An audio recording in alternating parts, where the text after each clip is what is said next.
Yeah, what's up? What it do? What it do? What it do? What's happened with the crew? What's going on, everybody? Let's go ahead. We are live and direct, something like that, at least. And we are here today to talk to you about some stuff that we into, as we do every single week. I'm your boy, the real Vince Taylor, reporting live from wherever I'm at. You where you at? We are reporting live with the homies. I got Yaz, I got the homie Bad Ty, I got Nolly, even Anthony in the building. And today we're going to talk about this little thing called From, in addition to possibly talking about maybe a little bit of the Penguin as well, which we have been watching and monitoring. Maybe a touch of Agatha, maybe a droplet of Vox Machina. But for the most part, we would like to formally introduce our folks to this world of From that we've been kind of journeying in. So please go ahead and get your friends ready to send this message out. Send a link. Go ahead and let them know it's time for the new blurred order, baby. New blurred order. Tell them what it is. I love the new blurred order. You should too.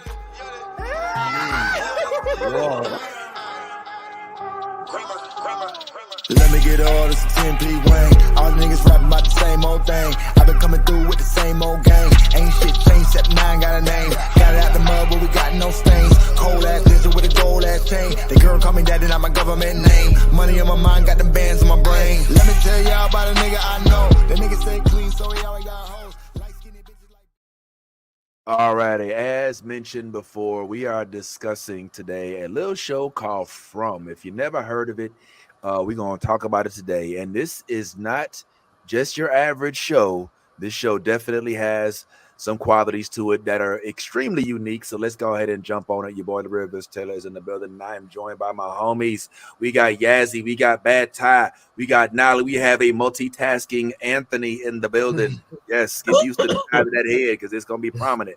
But we thank every last one of y'all for joining us. Listen, yes, Penguin is out. And yes, in my opinion, that last episode was fire. Yes, Agatha is out. And yes, in my opinion, it might even be getting better. Yes, there are plenty of topics. But before we move further, we must pause and discuss this phenomenon, which is From. For those that are unfamiliar, we would like to kind of get you familiar with it today. And if you ain't on the train, ain't on the bandwagon, we hope you'll hop on. If you are already, then welcome to a new family set where we can discuss what the fuck is going on in this mind fuck that is called From. So if y'all don't mind, I honestly feel like perhaps maybe we should do just a real quick preview of what it is that From is. So for those who are unfamiliar with it, we'll just go ahead and start with this. And this is not even for this season, I believe. This is just for the series itself. Let's take a quick gander if you don't mind. You said this place couldn't break you. That's what you said.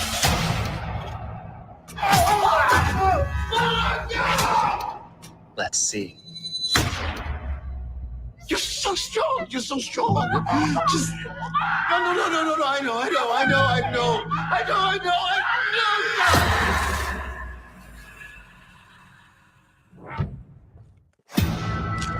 All right, so that's just a clip, and it doesn't really explain much, but it definitely gives you a hint. Anthony, you say you would describe this as genre horror? Absolutely. I call it horror. There's hints of drama in it, but this is a horror. There's monsters, there's gore. This is feeling horror vibes. Would you think that the horror is more prominent than the mystique element? Because I feel like you're more confused than you are horrified, huh? Some of the best horrors have that. You know, I remember the first time I used to see like Friday the 13th or Nightmare on Elm Street. One of the things that people kept wondering was like, what the hell is this thing trying to get me, right?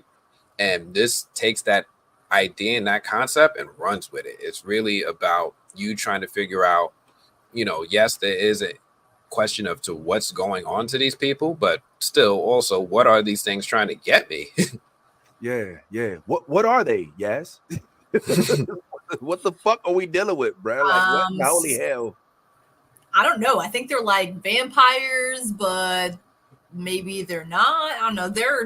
They're something. They're terrifying is what they are. And they can't be killed unless you have some crazy, witchcraft in your body type shit. You know what I'm saying? So I don't know. These are probably the most terrifying monsters I think I have ever seen in my life. And they act all friendly. They look, like normal people, but kind of gray. And then they attack you. It's terrifying. Kind of gray. It's super terrifying. I'm not gonna lie. So do we at this point still have zero clue where it is we are, what it is we're doing? Or now that it's the third season, I know for those who are not into this, there have been 2 seasons leading up to this. And if we could just jump to the point, the first season we learn what the fuck this place is as we accidentally stumble upon it. The second season, we have hope that we may have a way out of it. The third season, we now, if I may say so, now that we're at the third and fourth episode, there is a clear, there's possibly a path to not being here anymore. And that I think is a necessity for somebody like me, because you can't have a show, Anthony, where there's no hope, right? Like for 3 seasons, no hope. I mean, there is hope. Like hope, like you gotta. So this is a cult classic right here. This is the definition of cult classic. This is one of those things that doesn't have any promotion, doesn't have any like major streaming service support. And you got to really just rewind back to what the whole concept of what's going on with them, right? These people enter this town and they figure out they can't leave. And when you get there, you find out that there's people who've been there for years. And everybody knows that when the sun goes down, trouble is coming, right? That's when these evil monster creatures come out of the forest at night.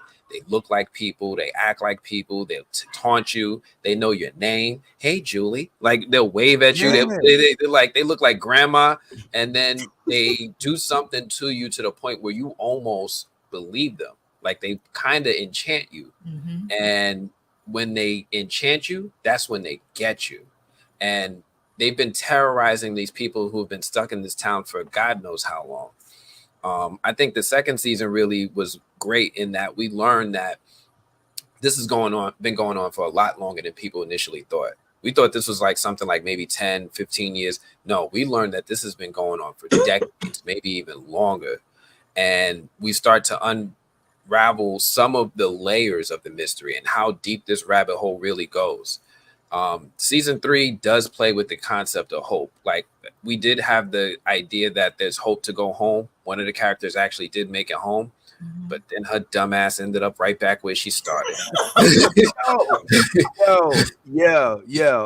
Okay, so that's kind of where I am. All right. So can we leap forward to just the dumbassery of what it was that happened in this episode, real quick. Now that we've kind of established that this is what they look like, just for those who are, and what the fuck is that shit? The kimono lady. Yeah. What the fuck is that shit? Like what? Okay, we gonna jump around a little bit here for those who. So don't get too frustrated with us. For those who are fans, but this shit and the all that operatic shit. This shit is freaky as hell. Am I tripping? No. Nah. She just needs You some nailed it. moisturizer. I like your impersonation. Yeah. Yeah, it was good. we did get to hear her actually talk in the newest episode. She says help me and then she disappears. Yes, okay. So that's that's something new at least. But she's like literally choked old boy out like when he was in the Bathtub? the tub. Mm-hmm. So how's she gonna ask for help after trying to kill this dude? Like that's not how we used to do it where I came from. You know, She was so just trying to get his attention. Yeah. Yeah. It's just okay. I think she Women. saved him. Oh, you think so? I think she was saving him. Explain. So like if you remember back in season 2, there was all these like cicada bugs, right? And there was a music box, and the music box was appearing to people while they was sleeping, right? It appeared to Kenny while he was sleeping. He had that burn on his arm. Yeah. It appeared to Marielle, and then it also appeared to him when he was in the tub. And I guess he like looked at, saw the music box, and then if you remember, like some of the people got woken up. Like Kenny got woken up by his mom, and that's what kind of spared him. The people who didn't wake up was like trapped and ended up in that dungeon. Nobody was there to wake up Elgin, and except for her. And then she like pulled him underwater, and he like woke up, spitting up blood. But had he not waken up, he might have ended up in that cave with the rest of them. Interesting. Wait. What happened? So the cicada, remember the music box was appearing to people, right? And it was actually appearing to people while they were sleeping. Yep. It appeared to Kenny while he was asleep. It appeared to the black boy Elgin while he was asleep.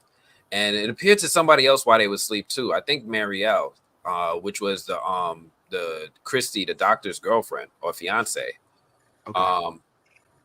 They all got woken up before they were fully possessed. Because when they get possessed, their eyes go white. They can't move. They just start screaming like crazy.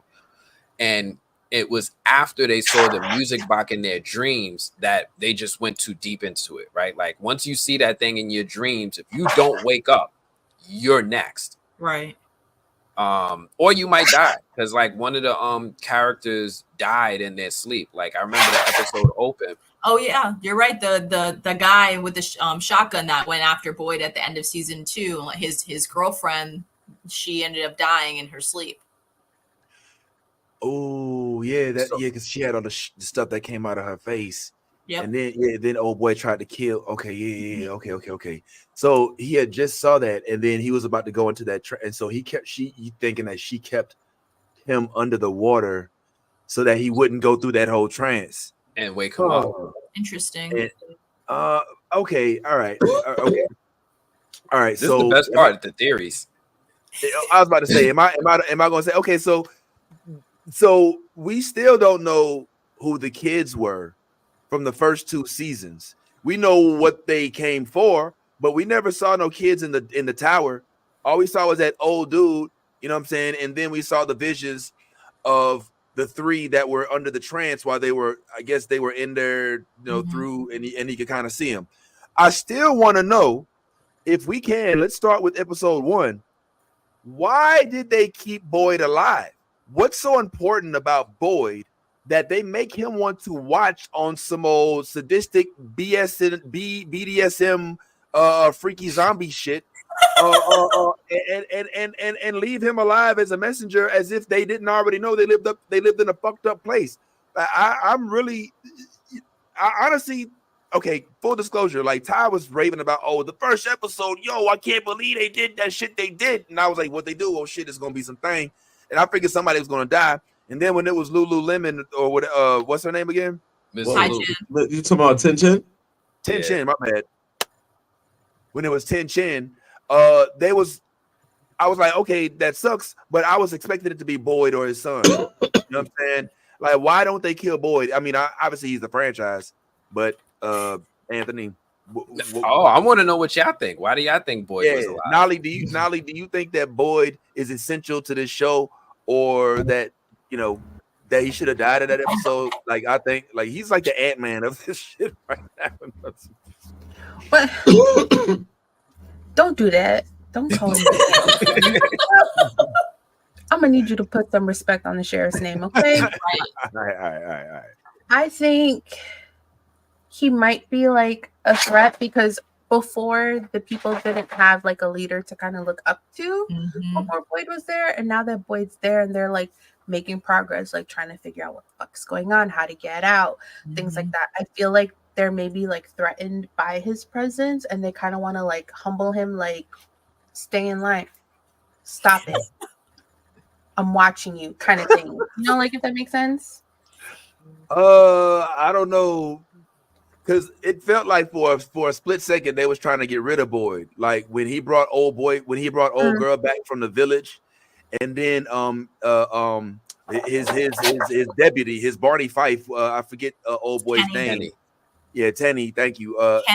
Kenny with a K. Oh my God. When he was all like, man, if you want the gun back, you know what I'm saying? He was like, I holler. You know what I'm saying? And then when old girl came around, like, you think that you shouldn't have you.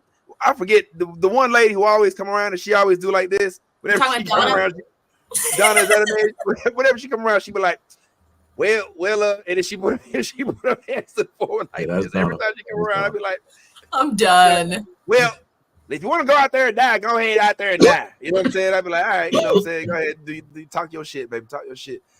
She was like ready, like even the old boy, the main character in the first season, the one who thought that he could use the phone to the antenna to call people out. He was like, turn his back. He let his girl come and cuss him out. So all of a sudden, you know what I'm saying? Everything's good. What changed? What has changed? Like literally nothing's changed. So, well, to answer that, a lot has changed with Boyd ever since he went into that tower with that old man. Yep. The old man transferred something that kept him immortal. Because remember that old man had been there for like ages, ages. He had been there so long that all he wanted was peace. He just wanted to die. So once he cut himself, I remember him saying to Boyd, now you have to, now this is your burden. Like, you know what I'm saying? Like you got to carry this now. When Boyd was bitten, I don't know if he was bitten or scratched by that one thing, and then his blood killed it. Yeah, I don't know. I don't know if you remember So that. He cut his hand and he cut put it his on hand his neck. and put it on his neck. And he said, and I quote, "My blood is your blood now, motherfucker." No, the response from the monster was what got me. Like, this is fun. That was his Rambo moment. That was the shirt. That's the shirt right there. I want a shirt that said, "My blood is your blood now, motherfucker." Oh, I like this game. Yeah.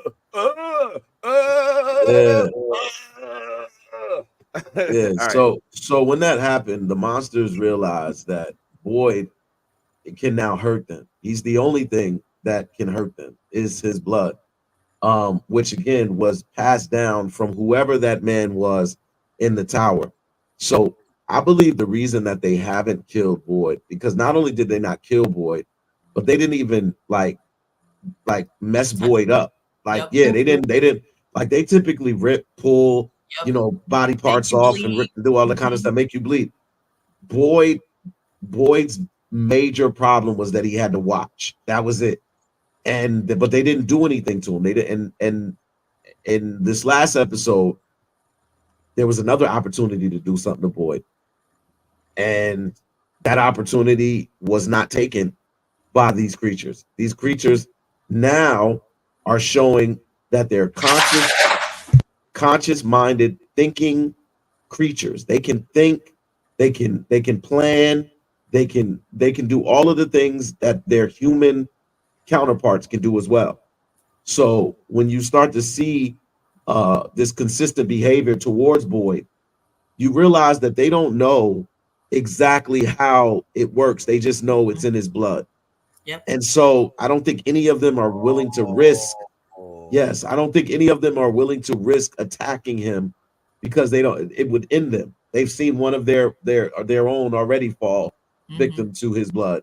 So I think that's one of the reasons that they haven't done anything to him and why he's still alive.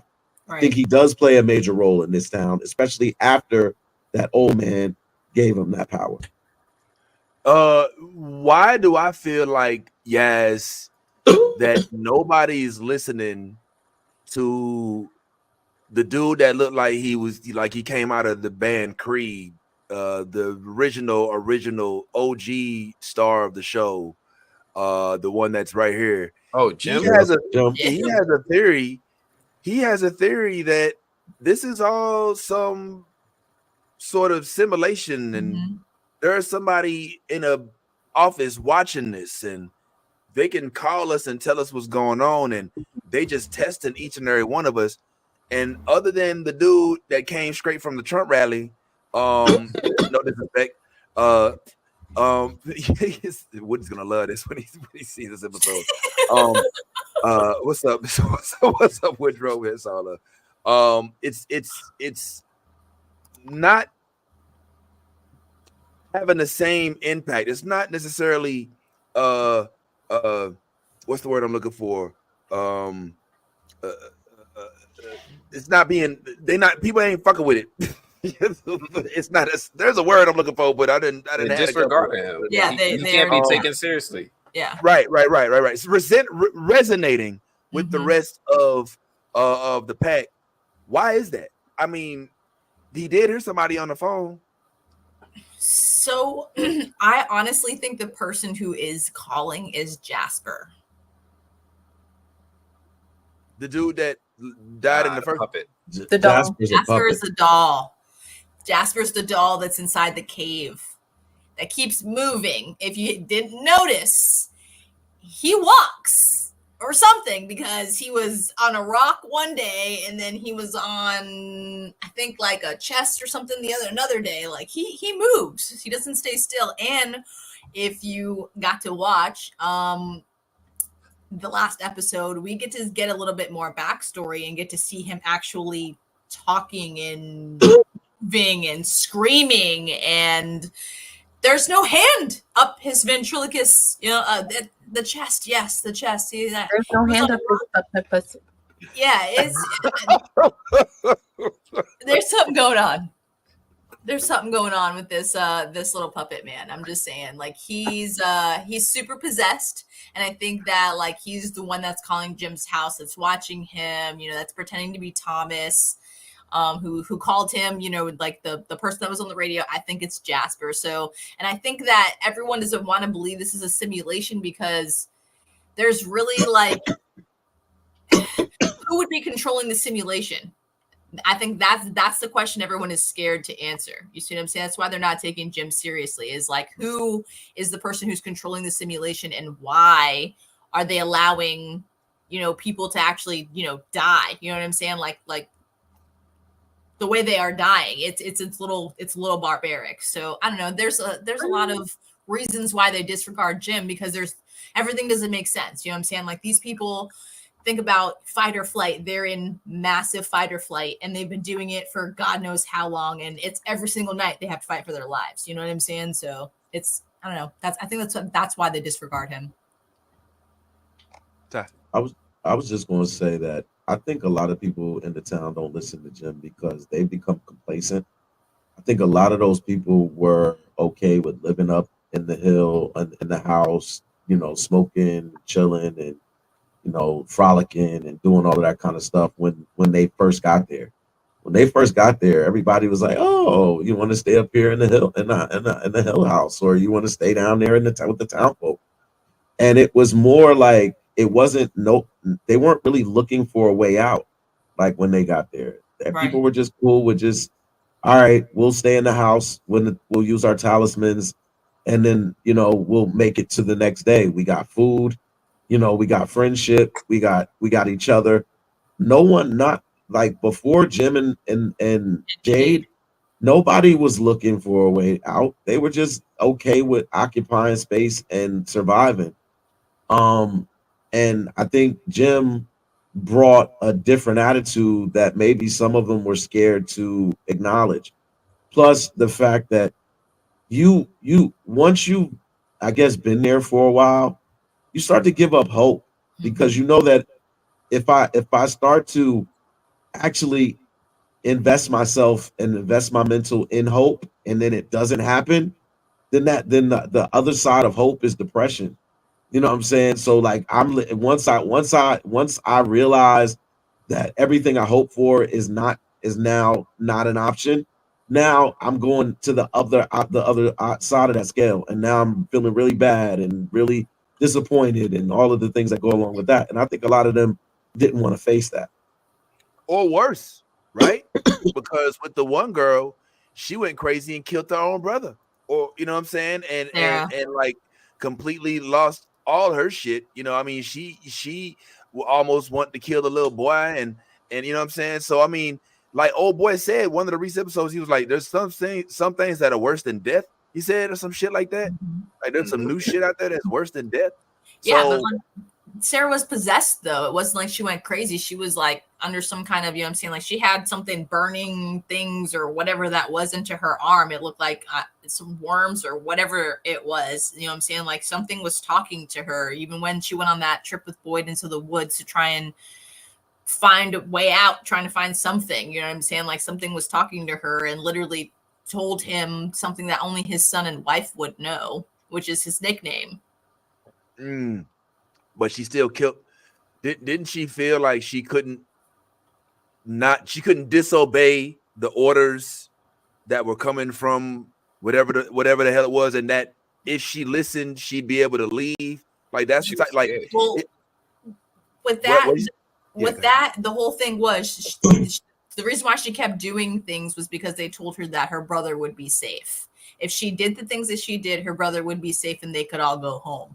She accidentally killed her brother. Do you see what I'm saying? So this is why she's, you know what I'm saying? Like I don't know what happened between her and that walk, but between her killing her brother and walking into the woods with Boyd, if you notice, the spirits or whatever what was talking to her, communicating with her, has not been communicating with her. It basically just like left her in the high and dry. Like she's, you know what I'm saying? She hasn't been communicating with anything yet. So like as of thus far. Well, let's also be clear. She accidentally killed her brother in the process of trying to kill that little boy. Correct. like her brother bucked up on her, was like, "Hey, what's up, sis?" You know, and wrong place, wrong time, or a product of what it is that's happening in this village, because there's a mega mind or a mastermind somewhere, and it might even be that puppet. I mean, I don't know. You know what I'm saying? Who it is. Also, another thing, what is it? Can anybody give me some insight? I know I'm skipping around here, but fuck it. He said I can ask questions. I got a lot. And please, if you got some, please. What is it that killed everybody back in the day when old boy was a child? Like when his mom said, you know what I'm talking about, when his mom said, "Oh, don't leave," and he was like, "All right, I ain't gonna go nowhere." But then he left, and then everybody just, what was it? What exactly happened? Like we never really got, and I mean, unless I'm missing something, I don't recall ever getting any explanation as to what took place that made everybody disappear like that. Does anybody have any idea? So we still haven't gotten a complete answer yet. In the last episode 4 of season 3, it explains a little bit more of like Victor trying to go on the trying to remember everything, you know what I'm saying, that happened from that day and why everybody died. Basically he and Sarah, he goes to Sarah's house and asks her if they can build a tent, and he takes all the sheets in her house and they go in the basement, and he has a suitcase, an old suitcase that he dug up with things that he remembered from everybody from that day that everyone died. So because of that, he didn't want to do it alone. So he thought he would pick the scariest person in town, which is Sarah, because she's scary because, you know, she killed her own brother. You know what I'm saying? I mean, Victor kind of said it too, like that. I mean, it was really funny actually. Like he was a little savage. I'm not gonna lie. Like he was like, you know, my mother and my sister died, kind of like, you know, like your brother did, but I didn't kill him. Sorry. So yeah, like it was savage. Like he was like, I didn't kill them though, like you did your brother. So yeah, it was hella savage. But anyway. She goes down into the basement with him, and they basically go on this memory lane, and he starts looking inside the box and picking out items and trying to remember exactly, you know, who the items are from and, you know, like how they looked when they took it. And he started realizing that when he sees this particular person, which is Christopher, which is the guy who originally saw all the symbols that Jade is seeing and started writing in that notebook that Jade has, it has that picture. He is the guy with the puppet Jasper that he was talking to him, and he ultimately went crazy and basically killed everybody in town and got himself murdered as well. So that's kind of how that happened. So I mean, it's a little bit of a flashback, and you get to see basically Christopher and Jasper talking, and it's a pretty heated argument. And Victor as a child walks in on it, and he's like looking at the puppet just literally talking, and it's like, and he's like, what the hell? And he remembers all this, so he's like, Jasper's the key. So he's got to, I'm sure in the next episode we're going to go on this journey to find Jasper, to find out. But I mean, Jasper is in the cave with the monsters, so Time. Yeah, as long as they go in the daytime, they probably can go fish. if they be Jasper quiet, out of there. them things Yeah, if wake they're up. quiet. Yeah, that's true. That is true. Yaz put it. Yaz kind of basically let you know what happened. The only thing I think is I don't think Christopher actually killed everybody. If you see like the flashback of when he goes up there, the people that are dead in the same way that the creatures kill everybody. They're ripped Like he open. let They're them out, or like found, you know what I'm saying? Like he led them to them or something like that. He was involved in it somehow. Christopher was, you know what I'm saying? Like in that, I that's what I think anyway. Yeah. I mean, like this. The thing about the show From is it leaves you plenty of room for assumption. It doesn't really clarify anything outrightly. So speculation is always going to come on this show, and it's healthy speculation because we all are going to come up with our theories as far as like what happens, because again, the show is not going to tell you what's going on. It's just you got to keep watching, and it's a very slow paced show, but it really lets you kind of enjoy the characters and kind of build relationship with the characters over the course of these 3 seasons. The whole Jasper thing is they're definitely gonna probably touch on that in the next few episodes. But there's a lot going on in this town. Like this last episode, but Fatima is like like the last couple of episodes, we've been seeing a lot of strange behavior from Fatima. And this episode, which one is Fatima? The pregnant one. Yeah, Fatima is Ellis's girlfriend. Is boy, yeah, right. Ellis, yeah, boy, yeah, Ellis's wife, because they did. Yeah, they're married now. But like I said, we've been seeing a lot of strange behavior from Fatima in the last few episodes. This episode, it doesn't disappoint. We continue to see it's getting worse and worse. Yeah. A young lady is killed, and in an unfortunate accident. And when she's resting in peace, as we would hope the corpse would get the ability to do, Fatima gets curious and decides that she wants to investigate the bullet hole, as though she has a medical degree, but somewhere in that medical degree she forgot to use utensils. So therefore, like she decides that her finger will do, and maybe the hole's big enough for 2 fingers. If so, she should probably go in deep, and she does. And so this episode let us know just how far. My gosh! How far. Words. Why are you using these words? Yeah, Danny. Let's just say. I'm trying to stay in the theme of From. I'm just letting all the theories can arise as to what I'm talking to. But you got to watch the show. You got to watch the show to get some real insight on what I'm talking about. But it's just funny. It's just funny to see. Pregnancy cravings are on unreal. Is all I'm saying. I was just about to say, like, from, I believe, and please don't let me prejudge anybody, but I think Nolly's probably the only one that's given birth as of this point on this panel, right? Just making sure. I don't want to assume, Anthony, I don't know your life. We just met, you know what I'm saying? So, but yeah, so Nolly. What do I have? Honey glazed buns? I'm just playing. The glazed buns. He might not always been Anthony. Yeah, glazed buns. Hey, by the way, I might need a $50 rebate because It's Wednesday. Uh, Nolly, aren't there weird pregnancy cravings just in general? I mean, all of though we all just pregnancy cravings, like, I mean, it might be a corpse foot every now and then. You know what I'm saying? It might not be so strange. Like, it just is a weird thing, right? have you ever craved dirt? So Talk your shit now. not dirt, but I had a really bad habit of chewing like plastic straws. Okay. All right. I don't know, but I pregnant used to women do that.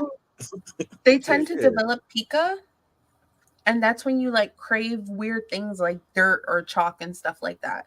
And so like I've heard of it. Like my weirdest craving was a scent, and it was Glade clean linen, and I would get the Febreze version and spray my pillows, and then I was always spraying like the air spray, and I had like 20,000 candles of it, and I would just but I didn't eat weird things. But you didn't eat it. You didn't eat it though. I didn't eat it. I may have like I may have been we still want to know. I didn't like you know. I'm not judging. I am not judging at all. Before we started, you said this was a judgment-free zone. You put that pen down. Well, listen. I've never been pregnant, but I know. I don't recommend it. I wouldn't compare anything to it, but I know my wife, mom said that she used to eat ashes when she was pregnant. That's definitely pica.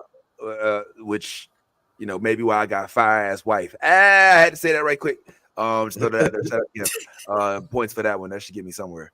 Yeah. So I'm wondering, like when my wife, when she was pregnant, she eats oatmeal and like cream of wheat out the box, like with her hands. Oh shoot. I think it's okay to say that. Right? Is she in the room? He's looking around.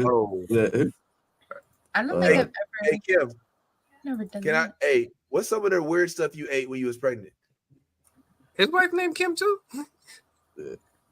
Hey, you ain't got to say what she look like? Baby powder. Baby powder. Wait, what? Yeah, she used to eat baby powder. What else? Just anything grainy. Like when I drove by like construction sites, the dirt mounds would make my mouth water. Like I just wanted dirt would make her mouth water.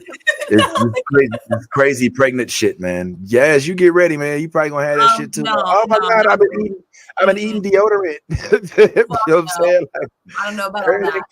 So wait, I have a question. Was this baby powder? Was it scented? Was it baby powder? What? Was it scented? Was it? no. This conversation is going so loud. Johnson and Johnson, unscented. Did you eat it with a spoon or did you like pour it? All right. Hey, all right, man. Hey, all right. So the point I was trying to make was that when you pregnant, evidently you eat or have weird ass cravings. So the fact that this young lady is stranded in this weird ass place where weird ass shit is happening it fits the theme, Anthony, of being in weird, eating weird shit. You know what I'm saying? I mean, weird shit is there. I mean, why? She's the only one eating garbage. Ain't nobody else. She's the only one pregnant. She's eating rotten vegetables, and then she's becoming a vampire. She's the only one pregnant. She's the only one pregnant. Is all I'm saying. And we don't even know what she's pregnant with. Exactly. I'm waiting for like we know what she's pregnant with, and it ain't nothing normal. It's nothing normal. You think it's the milkman? One of the milkman or one of the another one of the monsters? So let me just ask real quick. Do you guys think that when Boyd gave Ellis the blood transfusion that got into the baby, and that is ultimately why she's having all these weird cravings. Nah, because didn't the blood come out? He didn't. First of all, he I didn't was give look at Elvis. Anthony. He Look didn't at give. Anthony's face real quick. Like, let's just like it did, but like, did it all come out? Like the bad part that was like crawling through Boyd came out, but like it was his blood now, and he gave him a blood transfusion. His son, after he did that, right after he got stabbed. After he got his son got stabbed, he gave him a blood. But she was already pregnant. She was already pregnant. Yo, listen. Let me show you. Let me show you how. Let me show you how she was already pregnant. Show me how. Remember when they was in the police station, and she was freaking out, and this was out of the ordinary for Fatima. She was like, I'm not gonna take this anymore. That was her in her pregnant mode. She was already in pregnant at that point, because remember, she didn't tell him until after, but she told Donna when she came up there in the thing. She was already pregnant. You're right. So unless he, doubled down and gave her some, on top of that, then I don't know how else she would have contracted it. But she wasn't supposed to be pregnant in the first place. Remember that too. She wasn't supposed to. She, according to her, yeah, I know, she couldn't even get pregnant. Right. So it's not just the place. She was already under the assumption that she couldn't have kids. I thought you meant because they wasn't married yet, because they was having premarital No, sex. hell, no. She was saying that she couldn't have kids. Right. And that's what she told Donna. She was like, "But I can't have kids." She was like, "Well, that you pregnant now. Like you know how I think she can though? How now? Because Victor said this place has never snowed before. Things are changing. It changed when she got pregnant. Yep. Oh, you think she's the one that made it change? I think whatever she's carrying made it change. I think when Boyd went and got that guy's blood, that old man's blood, and came back and killed the monster, that's when I think things started changing. Because if you think about it, that's kind of when morale and everything started changing around. It started getting cold outside. Right. I was just about to say it started getting cold outside. Everyone started wearing coats, and Victor brought little Ethan his old jacket, and he said, "Here, this is my old jacket. It should fit you. It's starting to get cold outside." And he was like, it does get, they were all used to it getting cold, but he said it never snowed here before. Like there's, I'm saying, like there's Victor is, he's been there the longest, you know what I'm saying? So like he knows things. The trees have moved 4 inches, you know what I'm saying? Like he's looking at all of these different details, and now all of a sudden after Boyd came back from that whole trip that he went on and killed the monster and everything, that's when things started changing. The monster started changing. They were starting to get smarter. They're starting to get more crafty. They started to start getting more manipulative with their ways that they started, seeking people out. Like if you think about it, they went after the animals. They, you know what I'm saying? Like they pick and chose who they kind of wanted to, you know what I'm saying, kill, who they wanted to keep alive. You see what I'm saying? So now in this newest episode, it even shows even more. Like they're definitely scared of Boyd because of how the interaction between them was. They could have tried to kill him. They had every opportunity, but they didn't. They bartered with him. What if they're afraid of him? Then they would kill him. No, because his blood is how he killed the. Remember, everyone saw him in the middle of like he was so they can't outside, and he cut his hand and stuck it to that guy's throat after he slit his throat and literally like killed him in front of everyone. So they're in some form they like they don't know how, but Boyd is his blood somehow can kill them, and they don't have think about it. This place has been here for centuries or however long, and none of them have ever died before. You see what I'm saying? But now Boyd. That's true. We don't know that. That's true. But thus far, like with this new group, they haven't been able to kill any of them with guns or, what I'm saying, anything. So, and like all of a sudden, the one person who's basically rallying them up, he found the talismans in the first place. You know what I'm saying? Like he showed them how it works, how to use them. He's the one giving everybody hope when everyone's doesn't have hope. He's the one that keeps searching into the woods and keep we need to try this. We need to try that. And so is he's also encouraging Jim to keep thinking of different ways to try and that encourages Tabitha, that Jade starts going on this. I can find, what I'm saying? Boyd is the center of hope. So if we, you know what I'm saying, if we can diminish that, that's our way of killing him. He'll kill himself, basically. You see what I'm saying? So that's what the monsters are thinking. We don't have to kill him. We have to kill his hope. We have to kill what drives him, because this man is the scariest thing for the monsters, because he's the one basically keeping everybody alive. You know what I'm saying? And everybody like mentally, physically alive. You know what I'm saying? So they need to figure out how to kill Boyd without killing Boyd, because his blood is somehow dangerous to them. That's all they know. So fucking with him, mentally breaking him, making him watch Tai Chan die. You see what I'm saying? Him making him choose Randall's life. They're messing with him to a point of like, in this episode, you're starting to see him more and more. He is breaking. Like, that man is starting to, like, there's pieces starting to shatter off of him because of the decisions he has to make in the moments he has to make them. And it's either or, basically. You see what I'm saying? So it's Boyd is a very, very serious puzzle piece, like in this whole entire town. And that's why he's alive. What was your theory, Anthony? I think that before you speak, I think that if Boyd one of the first things he had to do was kill his own wife. So I don't know if like now this is the straw breaking the camel's back type of ordeal for him. You know what I'm saying? So that's the only little critique I have. Other than that, but for them to fuck with him and keep bringing her back, you know, and like, you know, not letting the survivor's remorse kind of run its course, I think is also having an impact. Anthony, my bad. What was your theory? It was a lot along the lines of what Yas was saying about him. They're trying to really break him. One thing that Boyd introduced into the town when he got there was stability.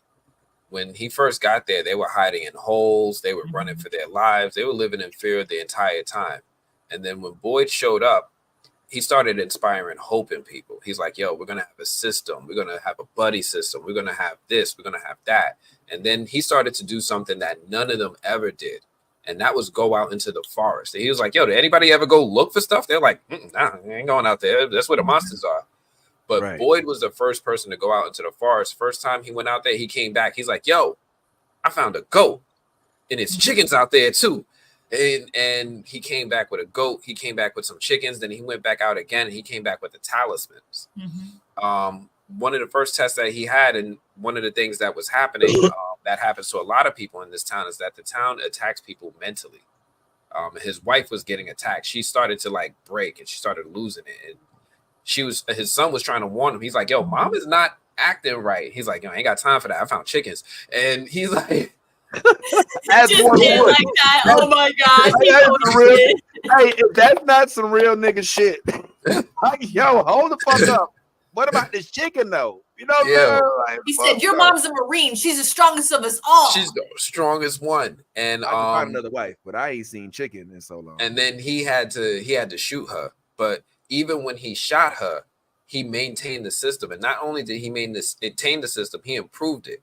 He's like, all right, we're going to start ringing a bell when it starts getting dark. We're going to have a choosing day. We understand y'all fundamentally different. Y'all live in Colony House. We're going to live down here. And he was working with the priest, and everybody started to have some semblance of normalcy, because he had this thing on the wall where he kept writing down how many days without incident. I think they went 96 days, which is like probably the longest people have survived in a row ever. So now that he's this symbol of hope, he's this symbol of stability, they don't want to just kill him, because then he might become a martyr. Somebody might be sitting there like, all right, well, now I got to be the next Boyd. Kenny might step up. Ellis might step up. And when he started saying out loud, this place couldn't break me, it was like Michael Jordan. They took that shit personally. Like, nah. We're going to start attacking you differently. And now it's going to be psychological warfare. You're going to sit here and we're going to watch as we torture someone slowly in front of you. You're going to sit here and we're going to bring your boy Randall. We're going to mess him up, but we're going to let him live. Yep. And now he's going to be a walking reminder of that we out here and that you ain't safe. Because now y'all all feeling safe.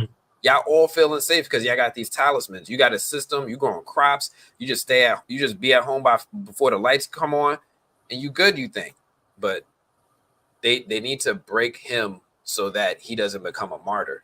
At least that's my theory. I have two theories, if you will. Go ahead, Ty. Go ahead. I've been holding mine. You go. I was just going to say that also one of the things I'm really starting to notice about these creatures is the childlike mentality of games. They love to play games. Yep.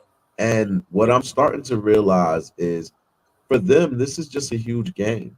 They're intrigued also by Boyd because again, whether or not they've died before, it's probably been a while since they've seen one of themselves die. And so I think there's a level of intrigue. I don't share the sentiment of them being scared of him because of how they interact with him. Um, the way, if you see this last episode, the way that she was talking to Boyd was in a calm demeanor. She was close enough to him to where if he decided to cut himself and put his blood on her, she couldn't have gotten away.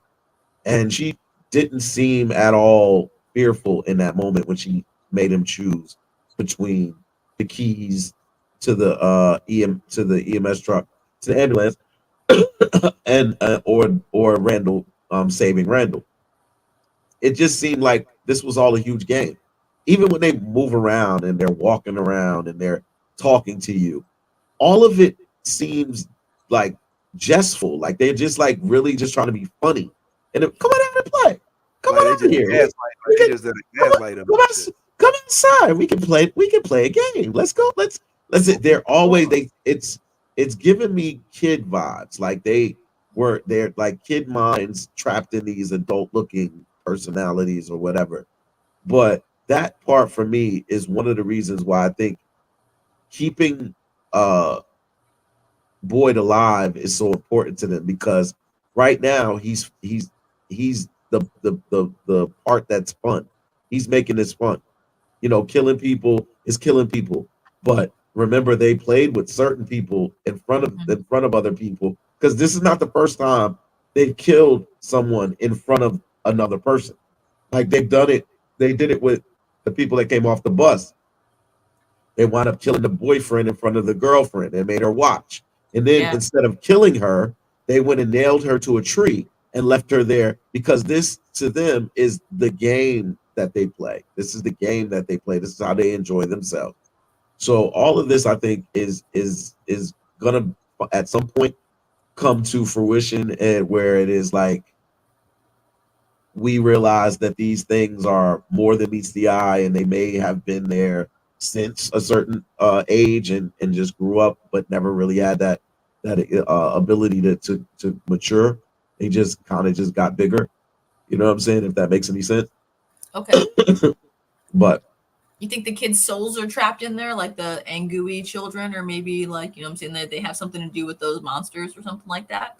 I think there's many entities in this place. I think there are good spirits and there are bad spirits. I think that the boy and listen, it's so funny that the people that so-called help all the time are wearing all white. The same boy who pushed Tim's wife Tabitha out of the tower also wore all white and also had a same type of schoolboy uniform as the boy in white. So, but it wasn't the boy in white as the one we see that always is talking to Victor and Nathan, or Ethan, excuse me.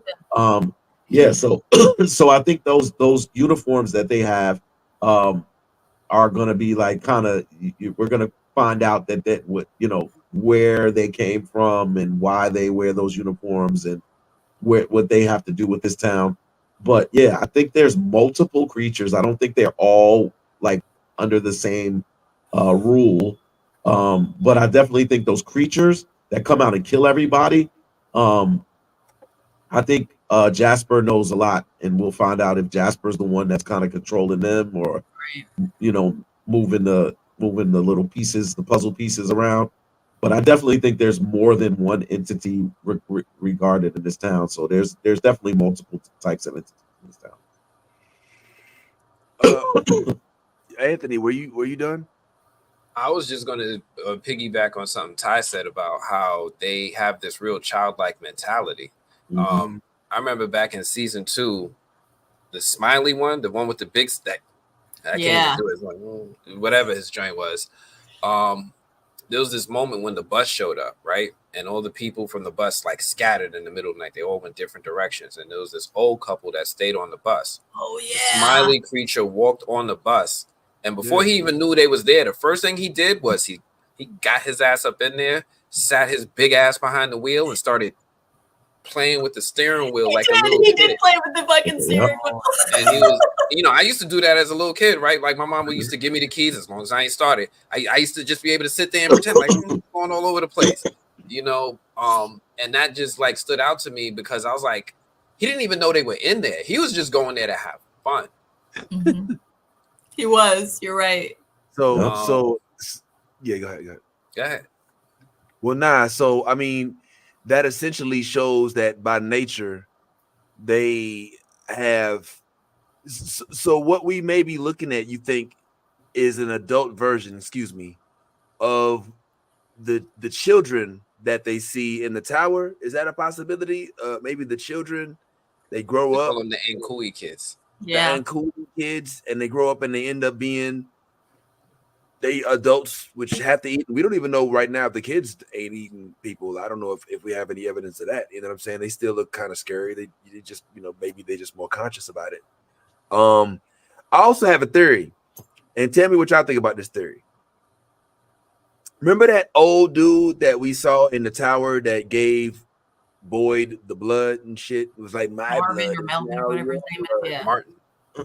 Yeah. Why do I feel like we know who Martin is, and he ends up being Martin in the future? Like that Martin is from the same timeline, but of the future type shit. You mean like time travel? Like he's one of the people.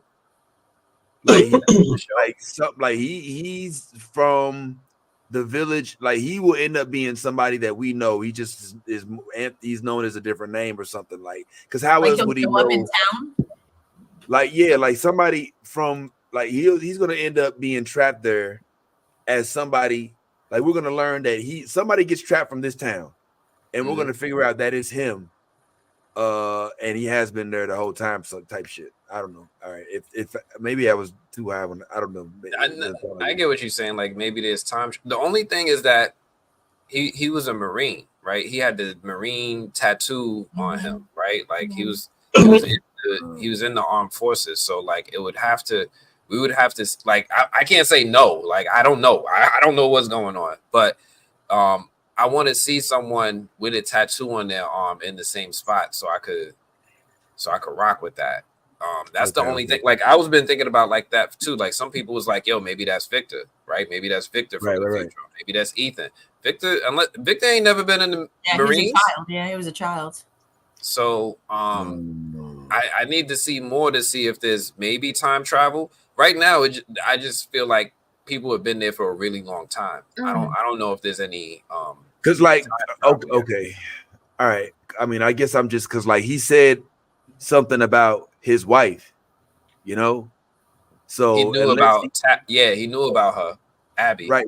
So unless he is working with the thing that locked him up, he would have to know of him or of their situation in advance. He said that the people who were holding him hostage, you know what I'm saying? Like they knew things about them upstairs, you know what I'm saying? Like they knew things about people in the town and that so that I think is how he got that information. You know what I'm saying? Like he knew about his wife and everything like that. Cause like somehow those whatever's controlling that music box, basically, you know what I'm saying? That like, held them down there, that has like some kind of power to see what's going on in the town, even though they're not actually there. You see what I'm saying? Like, I don't know how, but it's just like how the electricity, like the phone rings and nothing's connected to it. You know what I'm saying? Like if there's something somehow watching them, you know what I'm saying, that knows what they're doing when they're doing it, so it can kind of comment on it. So I think that kind of has to do like whatever those beings are that held Martin in that tower, they can see what's going on in town. And also, one of the things that we do know is that Martin was more fearful of whatever was keeping Yep. him there than he was of what is outside lurking. Yep. So that leads me to believe that whatever this entity or whatever this thing is that had Martin locked up there could very well be the ruling and decisive factor within this whole realm, because this is definitely supernatural. Like the idea that this is like a military installation where they have, you know, like people just put in there and just kind of like, because that was, remember, that was Jim's whole philosophy. Jim's Right. whole philosophy is this is a military thing, and A we, you know, simulation. it's a simulation of what. That's a farce, because this is definitely a supernatural situation. There's too many things going on for this to just be a figment of one's imagination. Like the people are really dying. This is not like, you know, like, yo, oh, you know, we, this is a manifestation of our madness, and we're just, no, this is a real thing. So I don't know if people are really dying. You know what I'm saying? When old girl left the town, wherever it is, and ended up in Camden, which, as we joked, Tabitha, good yeah. thing it was Camden, not Maine. New Jersey, but Maine, Yeah, because it'd been like, yo, turn this shit around, goddamn, take me back to the goddamn. I ain't trying to be in no New Jersey. No, I'm just playing. Just playing, my homeboy. I forgot you. hey, she would have wished she was in Jersey, man. She like she might have got some help. Yeah, she might have got Camden. some help. Yeah. Hey, think you need some help type shit? Yeah, okay, She all might have right. got some help. She would have got some help. But when we found out that that it's possible to leave, she went and learned that his old boy's dad is still alive, right? Yeah. Victor's Now, dad. Victor's dad. Now, did we ever learn about a funeral for the mom or the sister, anything like that? No, Did we they were ever just learn buried that at the there was any cemetery. body for it? Yeah. Nah. So, as far as we know, you know, I mean, I don't know if anybody's still out there.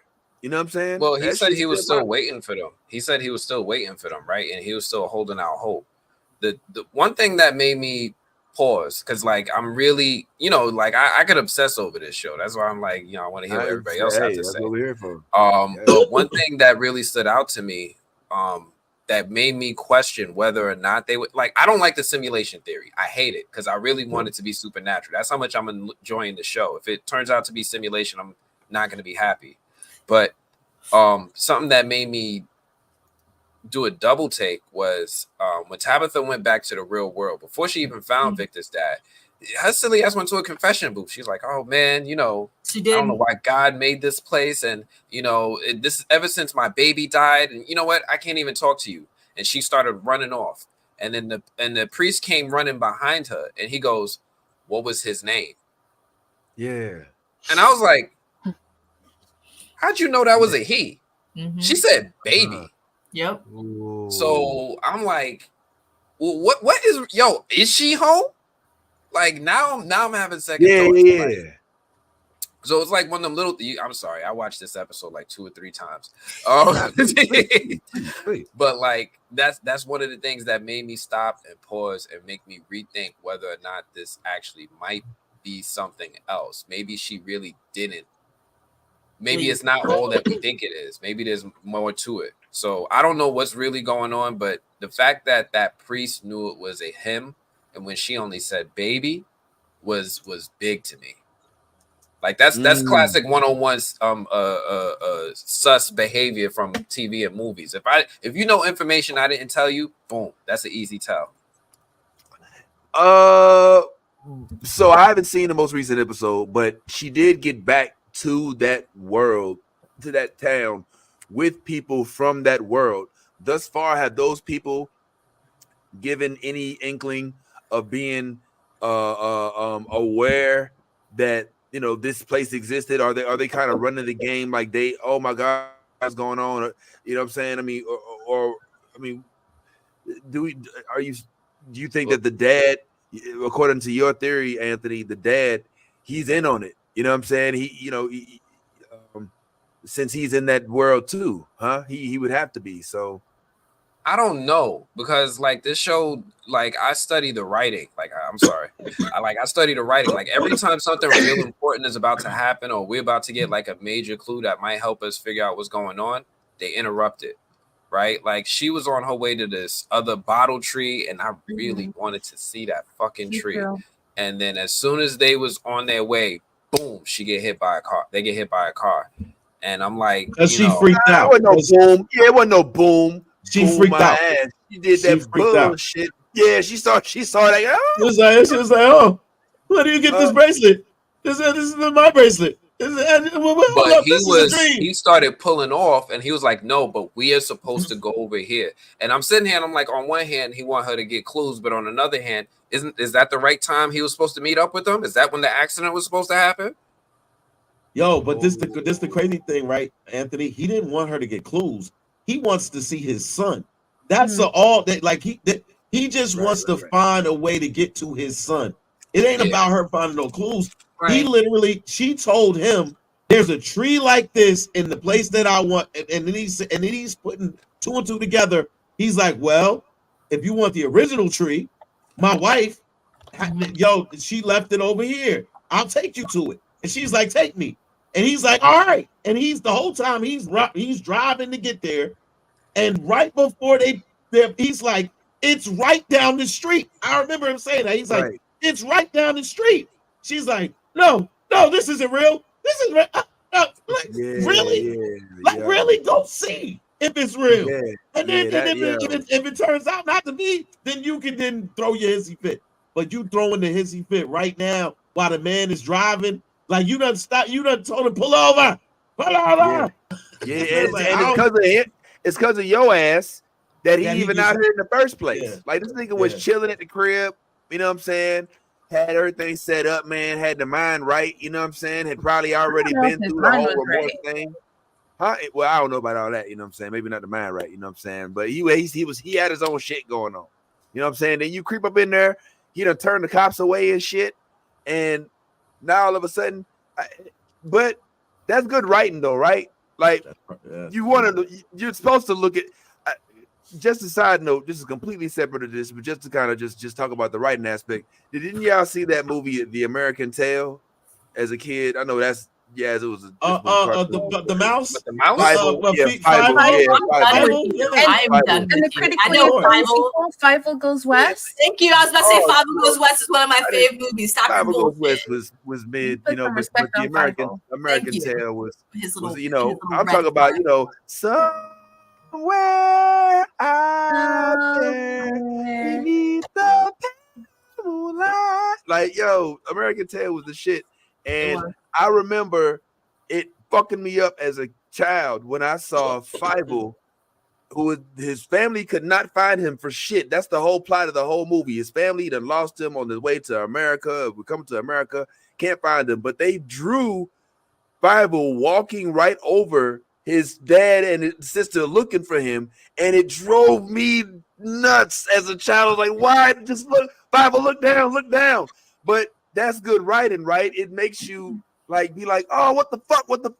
So as much as like it for us to have like that moment where we see her going, no, let me out. We're like, no, bitch, stay still, stop. What the fuck? Stop. What the you know what I'm saying? That's good writing. That's a signal that means it's a good show, and we should keep watching it. And I do have one critique though. I haven't seen this one episode, but you all are saying that they're now getting smarter, but haven't they kind of been smart like the whole time? I guess I have to see it. There's probably something specific that stands out. There's a level of there's a level to it, bro. Like this is more strategic. Like there's one thing to go stand outside your door and taunt you. There's a whole nother thing to put myself in a position to what's the word?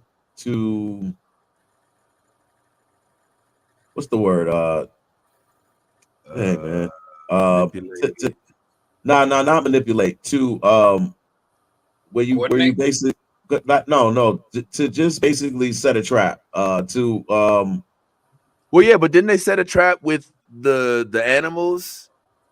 Yeah, Yeah, did. that's what we're saying. They're getting smarter. That's Like this what I'm saying. Like it's a gradual. Like it's a constant now. It's not just like every other time. It's like every night we're trying something new to get you guys out there, becoming more deviant in their plans to what I'm saying, lure them outside. It's not like okay, well we can't get in, so we're gonna get you guys out, basically.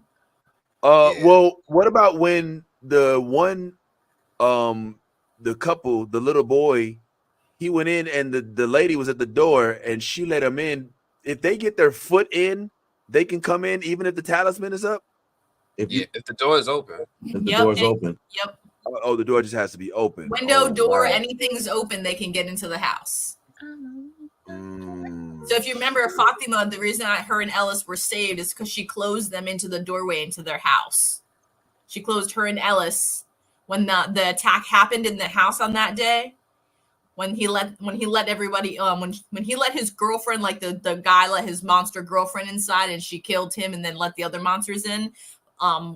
Ellis was looking for Fatima was looking for Ellis, and they found each other on the lawn, and she was like, Ellis, we gotta go. And his arm and his shoulder was like dislocated, so he couldn't move as fast as he they want to. So they ran back in the house, and because their house is like the old school house, it's got those open doors, like one for like the regular doorway and then one for like the foyer, basically to go into like the living room. She locked them into that area with the talisman at the doorway, and that's what saved them, basically. And the only way she thought of that was because like Boyd used it out in the car in the RV when what you call it, Ethan's leg was when they got there, and basically Ethan was trapped in the RV. In the RV. Because he had that table through his leg. Yeah. First episode. So the talisman only works in structures. I mean, the same thing for the back of the 16 the 16-wheeler door or whatever the hall that they were in that one time. Yeah. So any structure as long as it has a door. I remember. Okay. All right. So last question, real quick, and then we might chat a little penguin if y'all down, because this most recent episode, a lot of people I'm hearing saying is their favorite episode yet. Do we believe? I'm just going to throw this out there as a jump ball. What are y'all beliefs? Do we all believe, yes or no, that the stuff that's happening now with regard to the monsters, the ones that we see, are becoming more, A, targeting Boyd more, and B, being a little bit more strategic about their movements as a result of Boyd venturing out into the woods and making the discoveries that he's made? Like, did he fuck some shit up when he went out there? You know what I'm saying?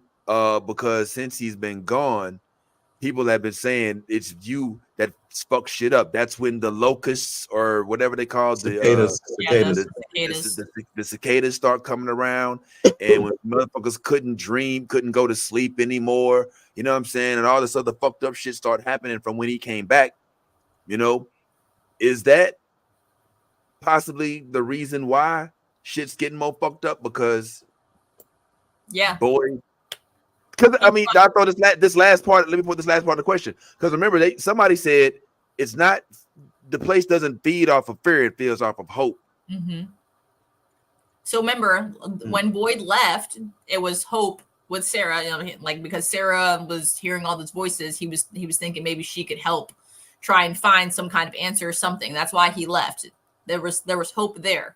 Then also Jim and Jade were back home trying to build that tower, getting the whole town together, ripping up wood, trying to find wood, anything they could resource-wise to build that tower. They're stripping wire. Everybody in town was basically helping together to build that tower. So both ways, you see what I'm saying? He kind of inspired that. And then when he left with Sarah, things didn't go the way that he planned. And he went into that tower and saw that Martin guy and got that plague or whatever that was and brought it back. And that's what started the whole music box with the sleeping problem. And that's, you know, the cicadas came and everything like that. And that's like tied to the music box with the whole sleeping thing. So whoever was affected by that, they see the cicadas, which is like Muriel. She sees the cicadas. She starts freaking out. Randall sees them. He starts freaking out every time. And then Julie, you know what I'm saying? She'll hear them, you know what I mean? Like, and, you know, but Julie's not like, she after hasn't been too, like, I guess badly affected by it, but I mean Randall and Muriel are still hearing the cicadas from that. So technically Boyd did bring that back with him. So I mean he's the hope, but he also brought back the bad thing. But then when he brought it back, he also used it to kill a monster. So he brought back hope again. You see what I'm saying? Mm-hmm. So it's like it's a catch, you know, it's a catch all, because, you know, Boyd is helpful because, you know, he's basically saved the town thus far as they know. Like he's kept them alive, you know, he's with the structure they have in the town and everything like that. But also his venturing out has led to bad things, but also good things as well, because they're making some kind of progress trying to figure out, you know what I'm saying? Before they were just like you said, they were living, they were chilling, they were either hanging out, drinking, you know, chilling in Colony House, or they were living in town and things were normal because Boyd had the talismans. Everyone figured it out. But now we're venturing out. Kenny and Jim ventured out into the woods now. They found food. They found these weird totems, you know what I'm saying? Like these totems out there. Like it's just everybody's now like getting the angst, you see what I'm saying, still to like do more, because every time they go do something else, you know what I'm saying, leads them closer to finding some kind of answer. So it's like it's hard, but Boyd technically is the reason for everybody having hope. So if we keep messing with him and we break him down, you see what I'm saying? And in this new episode, you'll see the monsters getting more strategic with their still attacking him, but in a way that it's mental. It's not physical. It is a mental game with them, because they know with Boyd, he's already been through a lot. You see what I'm saying? If we keep poking the bear, eventually the bear is he's gonna leash out. He's gonna attack, and we're gonna get the basically what they've been invoking him to do. They want him to lose hope and everyone to lose hope in him, so that way that they can go back to how things were before he got there. Bro, do y'all actually enjoy this show, or are you just trying to figure out what the fuck's going on? And I enjoy it. I mean, is there is a line between entertainment and sadistic, like a glutton for pain, punishment, and just. I didn't watch Lost because I heard that it ended. There was no questions answered. This is giving me those same vibes. Anthony, have you? Do you watch and then enjoy? I mean, it sounds like a fucked up question. I mean, clearly, yeah. I saw Lost, and I did watch it way too long, right? I saw it go off the rails, but those first 2 seasons were really, really good, and that's what kind of like I get from this show, but I haven't seen it go off the rails yet. At first, I was watching it, and I was like, all right, you know, I kind of get it, you know, it's kind of cool, but then something that you mentioned earlier, there'd be those little flourishes where the writing is just like, oh, y'all different. Like y'all doing something else. So like when I really, really started to find my enjoyment in it was when I started to like kind of just look online to see reviews, because I didn't really watch it until like maybe around season 2 came out. And I started noticing people were noticing things that I missed, and they were like, no, watch it again. And so then I went back and I was like, all right, now that I've seen, you know, this far into season 2, let me just look back at some of these things in season 1 again. Like I got Amazon Prime. Let me just throw it up. And I started catching things. And I was like, wait a minute. They were planting this seed back in episode 1, and I didn't notice it because the payoff wasn't until sometime in season 2. Mm-hmm. I love that kind of writing, right? Like I love when they plant it'd be those little, just little moments, like when Jim got on the radio, that voice on the radio. We still haven't seen it pay off yet, but they have little moments like that do. Tabitha shouldn't be digging that hole, and she fell down the hole, and we found out that's where the monsters live. Oh, the monsters always hear everything you say. We find out the power cables all go down into the basement, and they hollowed out straws. That could be how they listening. Yeah. So I'm like, yo, they're doing a whole bunch of little clever things that are increasing the rewatchability of this show. Like at first I'm just like, oh, this is just a monster show, but I'm like, nah, they kind of actually, they're really doing some really clever writing, and that's what's really attracted me to this show more than anything. But do you think we're being toyed with? So I was worried about that, and I did two things. I started watching interviews with the main actor Harold, because he had a really big problem with the way that the writers and the producers handled his characters in Lost. He was like, it really rubbed him the wrong way. And he was like, yo, before I even rock with y'all again, are y'all going to do the same kind of stuff y'all did in Lost? Are y'all going to take us down to someplace with no real answers? Are you going to treat black people, wrong? And they assured him that they weren't. They said, look, we have a plan. This is going to be X amount of seasons. If we find out that this season is going to be the last season, I have a plan to wrap it up now or next season or the season after that. But there is a plan. We ain't going to leave you hanging. So once I started to hear that from him, that he got the reassurance that they weren't going to treat his character wrong and that they had a plan, then I started to feel comfortable committing to watching this show and watching it as much as I do. Okay. So I hope that this isn't a road to nowhere. I got a question. Do you like the show, Vince? I'm watching. I ain't gonna be lie. honest. I ain't gonna lie. Like, it's a frustrating show. It's frustrating to watch.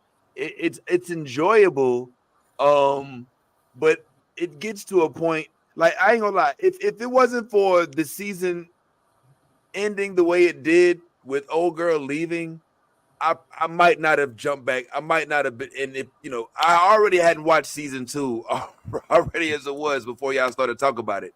So if old girl hadn't left at the end of season 2, then I'd probably be like, all right, look, they not. But the end of season 2 was nuts, though. That's what kept me going. That's what I'm saying. Like episode 7, like Fatima's 1 year, like that was nuts. Like, oh my gosh! And if you look too, if you like from season 1 or from season 2, episode 1, you got to see also that character that like let that creature inside. He used to leave flowers on, like, in every episode you would see at night, and there was flowers, and you were like, "What the fuck is there flowers on the balcony?" And then I rewatched it, and I was like, "Yo, he was leaving it for the." No one fucking caught this motherfucker leaving flowers outside. What the fuck? I was pissed. I was like, "This is fucking nuts. No one caught this.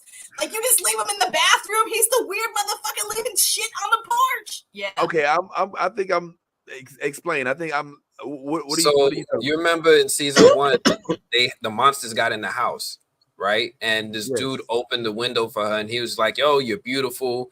I just want to be with you. Are you sure you won't kill me?" He was leaving flowers on the porch for her every night. And Julie thought that the flowers were for her. She's like, "Oh, I have a secret admirer. Who are these flowers from?" Yep. They weren't, and they kept happening every episode. And it just kept going. People just didn't pay attention to it. Like, all right, Julie's got a secret admirer, whatever. But then we found out, like, later in the season that this dude was actually in love with one of the monsters. And that's how. So that's what I'm saying. Like, when people start pointing these things out to you, go back and watch it again. And maybe you might find that level of enjoyment that other people have. Like, it's so interesting. They leave so many context clues, man. You just have to look for them. It's so crazy. Okay, well, just to, go ahead, Ty. Go ahead, please. I was just gonna say, there's one thing that I haven't heard anybody mention, and it's so crazy because I think it's one of the best show songs for an intro that I've ever. Yo, I listen. I love the intro song. I mean, I love it. When I was just a little boy, what did he say? I asked my father, "What will I be?" Is the creepiest version of that song I ever heard. And I hate it. Every time it comes on, I'm like, that shit made me want to ride in a horse and carriage. Hey, I love that shit. Every time that shit come on, I be singing with it like, yo, man.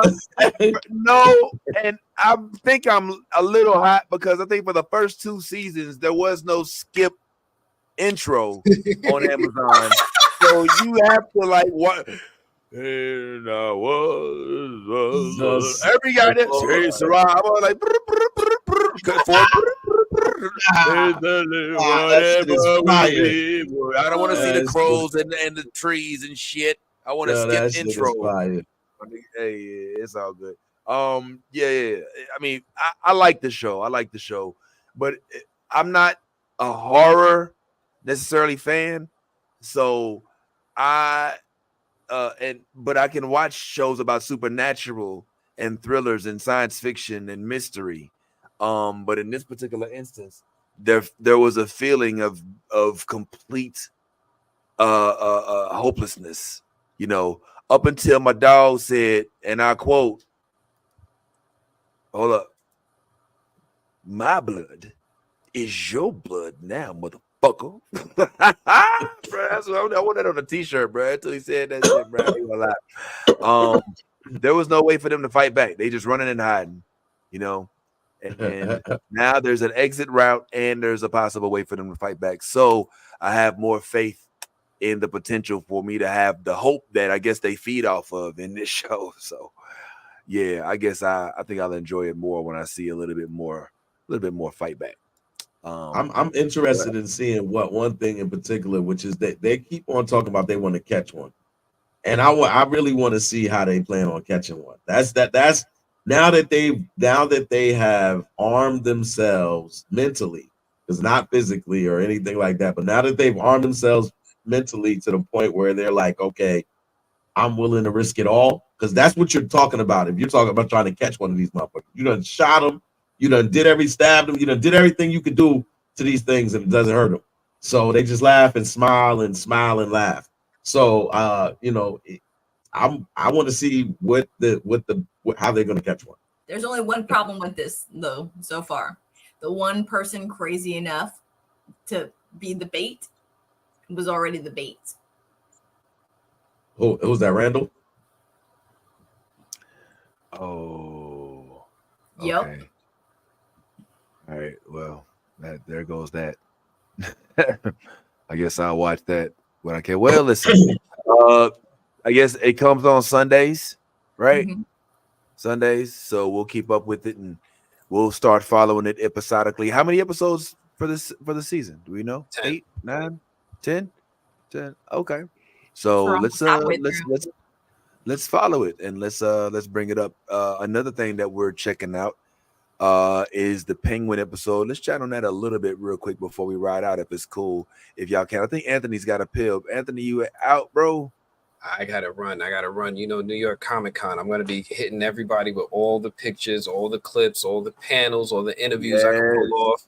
I'm gonna be back next week with some new exclusive interviews to share with everybody. I think I'm gonna be part of this. So I got a whole bunch of stuff. I ain't even gonna advertise it all now. If you watching, make sure you come back next week. We got some fun stuff coming. That's it. Pull on up. So Anthony's gonna pull up with the hot stuff, man. Appreciate you, man, and definitely thanks for putting us on the From as well. And check them out on the movie blog if you aren't already. Goddamn, make it happen.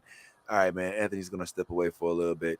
If y'all want, just for a couple minutes, I figured we could chat a little bit of Penguin, since it did have another episode. And as I was saying, according to my wife, this week's episode was her favorite.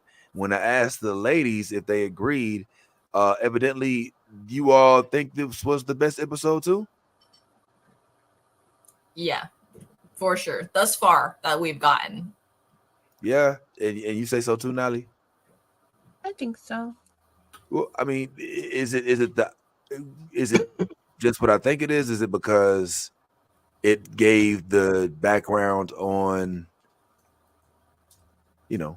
Sophia, a strong woman lead character, or was it anything else? What would you say? I think what the series is doing good is good pacing. Yeah. It's not dragging. I don't feel like so far there's been a filler type episode. Like, it's keeping good pace, which is great. And this last episode was really good because we got to see a lot of background for a lot of different characters. So I'm just really curious to see where it goes from here because I'm not like a DC girly. I don't really like. I still haven't seen the Batman, and my husband's like, Oh. like, what Yeah. happened? What are they talking about? Where'd the water come from? He's like, have you not Where's the seen water the coming from? Batman? And I was like, no, I have not. You should So probably I have see to the watch Batman. Yeah, because like I was telling Ty, I gotta fix this up. Like I was telling Ty, I think that the Batman is using or that universe, that side of the universe, that. the Matt Reeves. Wait, no, it's not Matt Reeves. Wait, That is Matt Reeves. That it's is Matt Yeah. Matt Reeves. Reeves. Yeah, That is Matt Reeves. The Matt Reeves whole element of it is using that the flood kind of like a central point in the DC universe, so to speak, the DCU, kind of like New York was to the Marvel universe. You know how they always refer to the universe to like what happened with Loki in the Marvel universe, in like Luke Cage or or in Jessica Jones. Like now they're doing this in Penguin, especially since it did happen in the Batman. But they showed where uh, Victor was when the Riddler struck during the Batman movie, which I may have just spoiled for you, but I googled. all right, cool. So that's what's going on. Yes. What are your thoughts about the episode? I just I feel like this episode gave a lot of context to, hell has no fury like a woman scorned, and it basically just kind of showed us, the backstory on what happened to, Sophia and how everything kind of played out and how she ended up in, Arkham basically, and then what she's doing now that she's free. So I feel like this was a woman empowerment episode, basically like showing, her getting all of her power, everything she's ever known, what I'm saying, with, bless you, ripped away. And then now she's, coming back to be what she always intended to be. So this episode was badass. I'm really enjoying the actress. I can't remember her name right now, that plays Sophia, but she is killing that role. It is, oh man, she's hard not to watch and not to fall in love with. Like in Penguin, Colin Farrell is doing an amazing job playing Penguin, and the actor that plays Victor, everybody, I'm gonna be surprised if there aren't awards for this specific series because of how great it has. Like it's got so much depth and texture. It's so good. I'm excited to see what's gonna come out next. Ty, did you think the episode was as good as Yaz and Nali? I didn't see it. I think I told you that. I think I told you. My bad. Well, yeah. you know what? But I'm sure it was probably as good as Yaz and Nali both think. Yes. Yeah, I thought it was a good episode. I thought that the backstory was hella dope. For them to kind of give us some more clues into Sophia Falcone. It helps. I was slightly disappointed. Little quick spoiler, but it's not going to change anything with regard to what you think about the episode, Ty. But that they didn't keep the same the original Falcone from the Batman movie. There's a slight there's an extra inconsistency. Which I mean it's not a big deal. It is what it is, but I was hoping that that would be dope if what's old boy's name? Richie. His last name is Richie, ain't it? Richie. Yeah, RICCI, I believe is the guy who plays Count Falcone. Yeah, I Falcone. think it may be in the series, but in the movie, I think it was. Yeah, my bad. Go ahead. No, hold on. You want the Batman, the one that played in the Batman movie? Yeah, the one that played it in the Batman movie. He was also in like Mr. Deeds, and you know what I'm saying, and in a bunch of comedies. You're talking about John Turturro? Yes, Yeah, John Turturro. Turturro. So or my man. Yeah, he was Falcone in the show, in the movie. But there's a different dude who plays it in the I believe show. his last name is Ricci. Let me see. I'm pretty sure. Yeah, and the dude is a good actor too. He looks from. I think he's played in a bunch of stuff too. So don't get me wrong. It's not that he shouldn't have the role, but I'm wondering if John Turturro or whatever wasn't available or didn't want to do it or any of that. But it doesn't really matter. That doesn't have anything to do with it. I also liked the there's kind of there's a little bit of a Penguin origin story, if you will. Oh, Mark Within Strong. Mark Strong is his name. Mark Strong. Okay. Mark Strong. There's a- Mark Strong. Marchon. Marchon. Mark Strong. Mark Strong. Say it with your chest. All right. Yeah. So there's a little bit of Penguin origin story in this that was kind of cool to watch. And yeah, you basically see you know what else? You know what I really liked? I'll spoil this part.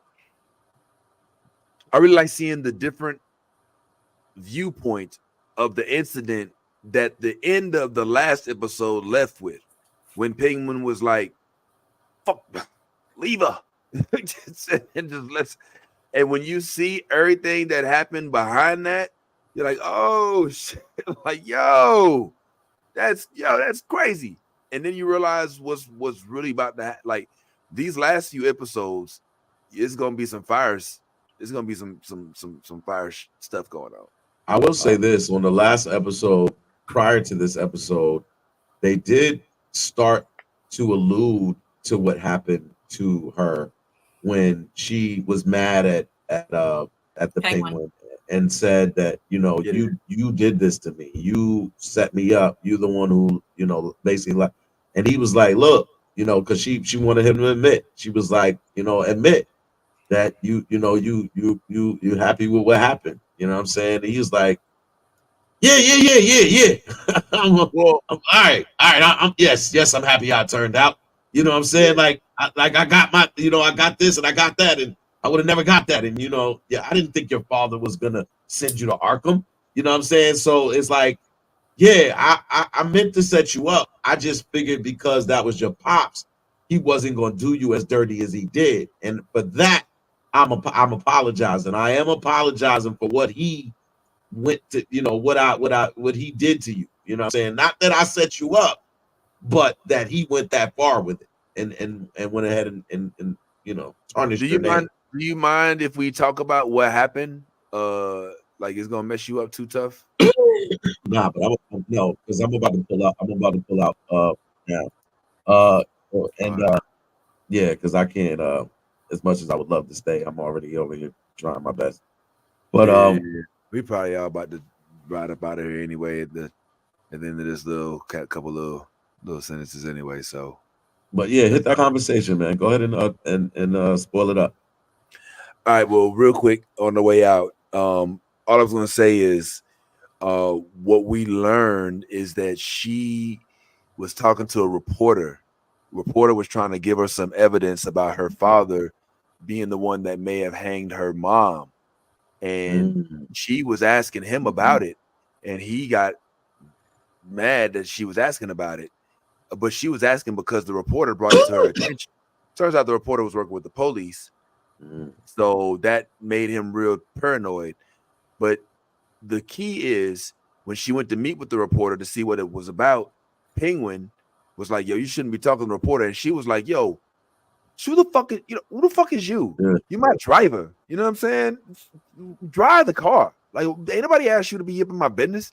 And he was like, "Oh, all right." You know what I'm saying? And the next day, she got called into the office, and then not too long after that, she was gone. And it was because Penguin had told Falcone that she was talking to the reporter.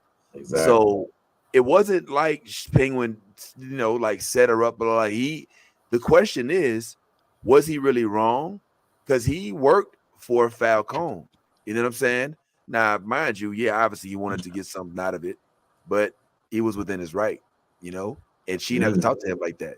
So maybe that's why she forgave him. Maybe that's why she, in that moment, said, I'm not going to, dwell on it, basically. But you know, matter of fact, what did she say? She said, I'm at a because I don't know how to trust you, like something like that. Like, and he was like, well, you know, I'll do my best to change that. And right after that, he left her.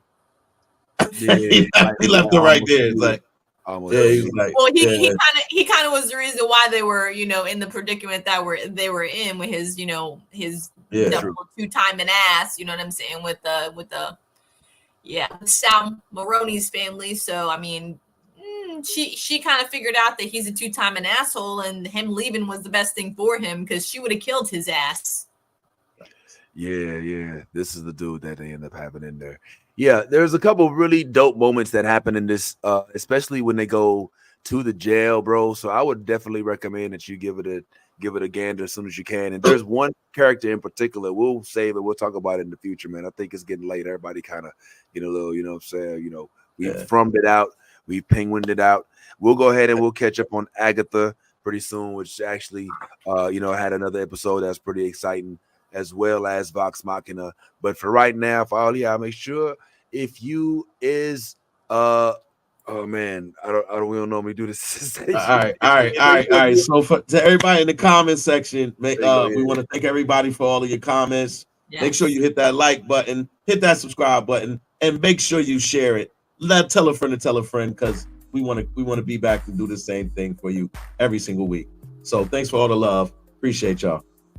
Appreciate the love, yes. And on behalf of myself and Anthony and Yaz and Nolly and man, you know who is, man. Time. Hey, be your authentic self. If you ain't being yourself, then you're being fake. And in all things, if you a geek, go ahead, let that geek flag fly. Let them know what it is. See you next week and watch the replay and bring a friend with you next time. Send the link out. I love the new blurred order. You should too.